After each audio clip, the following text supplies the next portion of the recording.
I'm doing it twice a month, and actually August I have 3 shows. Wait, twice in the same venue a month? No. I'm doing one in the Baldwin Park, which is a little bit like 18 miles east of LA. Yes. One in that month, and then one in I'm starting. This is my first. July will be my first month at a venue in LA, Los Angeles. Yeah. Whoa. So I'm going to go twice a month, and actually August I have 3 shows because the Baldwin Park venue, they love it, and they requested more shows. Right. So I'm going to do 2 shows there in August, and then 1 show in LA in August. But from here on out, it'll probably be 2 months. Did you guys have a big meeting, like a big creative meeting to come up with the name?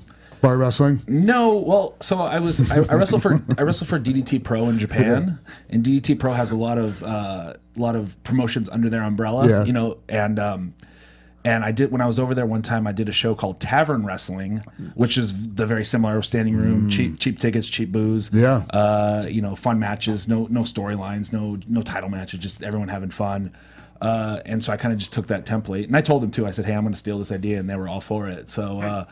I mean, you're the all-time Ironman heavy metalweight champion, so I think you have the right. Yeah. So no, DDT is very supportive of it, and they like it. So I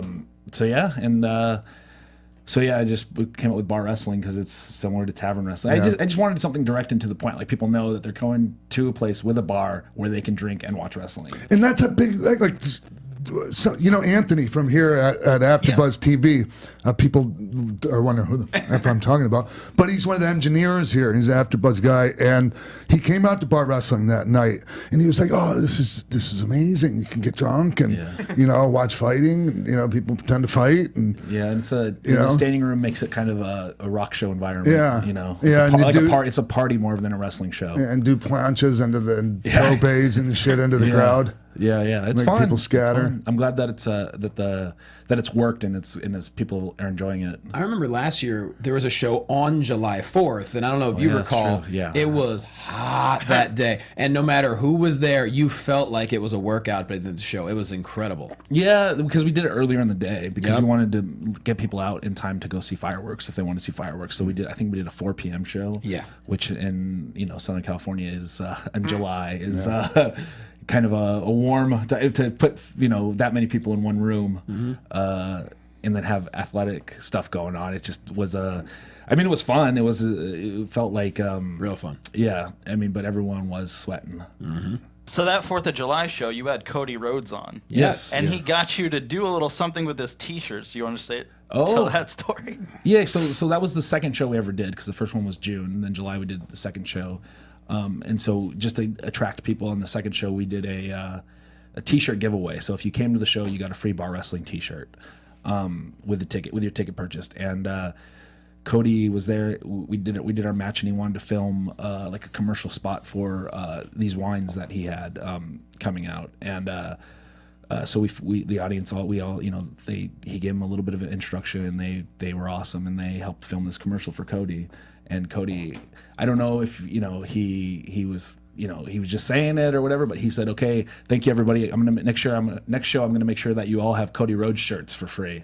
And so everyone, yay! And then a couple days later, I said, Cody, you gotta pay that off, and I can't afford to do that again. And so Cody put the money out to get everybody Cody Rhodes shirts for the 3rd show. So what do you mean everybody? Everybody who bought a ticket. Holy shit! Yeah. Everybody who bought a ticket got the second show got a free Bar Wrestling T-shirt. The 3rd show got a free Cody Rhodes T-shirt. So, alrighty. And it wasn't. The Bar Wrestling T-shirt that I had was one color, simple shirt. His Cody Rhodes shirts are pretty elaborate, so they probably cost them a little bit more to make. Wow. Sure. So I'm just trying to do the math here. So he's technically an investor now, I guess. So what's the balance like for you? Not only being a promoter, but also being a wrestler, especially now that Bar Wrestling is your own. It can be pretty hectic. If I'm trying to, I've been lucky so far because I've been a part of wrestling shows where things become disastrous. Stuff falls apart. People don't show up. The rings problems, or just any little thing that can go wrong. And I can't imagine having to go to try to troubleshoot fixing a wrestling show and then being still wrestling and having a match and planning, and not just having a terrible match. So it's just luck. I've been blessed so far with my team, my production team, and it's been great because I've been able to wrestle on all the shows and not really be too stressed out about the production part. I should mention more of the production team. What helped me start it was these two guys, Orlando and Peter, who run Violence and Suffering in New Jersey, a show called Violence and Suffering, and they wanted to run on the West Coast, and they were pitching it to me for a while until I finally said, okay, let's try it, and they've been great as far as support, as far as coming out to help produce the show, so I don't always feel like I have to answer all the questions. Plus, you have a great crew, but also I think thanks to social media, I mean, it's almost like a well-oiled machine now. Every single month, you're pretty much guaranteed that people are going to be excited. They're going to come out. I mean, everyone I've been to has been packed so far, and you're a year plus running now. Yeah. We've every show since January has been a sellout. January we had Candice's last independent wrestling match before she went, Candice LeRae, before she went to NXT, and that show sold out. And every single show since then has been sold out. What also I've heard, I mean, just is all word of mouth. There's no way to study it, but people have said that in December when we had Macaulay Culkin do a Home Alone bit in the ring, and it was unadvertised, that people are like, no, we can't miss it now because we don't know what's going to happen. We have to come because we don't know what surprises. In March we had Tommy Dreamer come out as an unannounced surprise. Macaulay Culkin had just left doing his Bunny Ears podcast with me before he came over and did your yeah, he's a big wrestling fan. Yeah. Yeah, and like I said, March we had Tommy Dreamer as a surprise. So every now and then we'll throw something unadvertised out so people it'll help create that. Oh, we have to come because we don't know who's going to show up. And you guys your shows are streamed on High Spots Network, huh? Yeah, about a week after. We have our own Pivot Share channel, but also High Spots Network. Yeah. It's all kind of the Pivot Share family there. Gotcha. And about a week after the show happens, I send it out, they cut it up, and they put it up on the Pivot Share channels, which is nice. We have a good support from High Spots too, because the streaming revenue also helps keep the show going. Yeah. And give us the dates of the additional shows. So obviously you have the Baldwin Park, that's the mainstay. But Yeah, you said yeah. There's Baldwin other ones Park. as well. So this show, the Baldwin Parks we've been running on Thursday nights, but the next show's on a Saturday because it's weird, and I shouldn't take credit for it, and I don't want to take credit for it, but all of a sudden all these Thursday shows started popping up, and I don't have any available Thursdays myself that I'm not booked in July, so I had to book a Saturday to be able to run a Saturday show.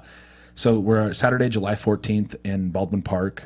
And then Wednesday, July 25th in Los Angeles. The Los Angeles venue is probably going to be mostly Wednesdays, maybe sometimes Sundays, but the next one is Wednesday, July 25th, or the first one, and we're going to try that out. And then in August, I've got August 2nd in Baldwin Park, August 15th, which is a Wednesday again, in Los Angeles, and August 23rd in Baldwin Park, back in Baldwin Park. And then in September, we have September 12th and 13th booked. 12th is Los Angeles.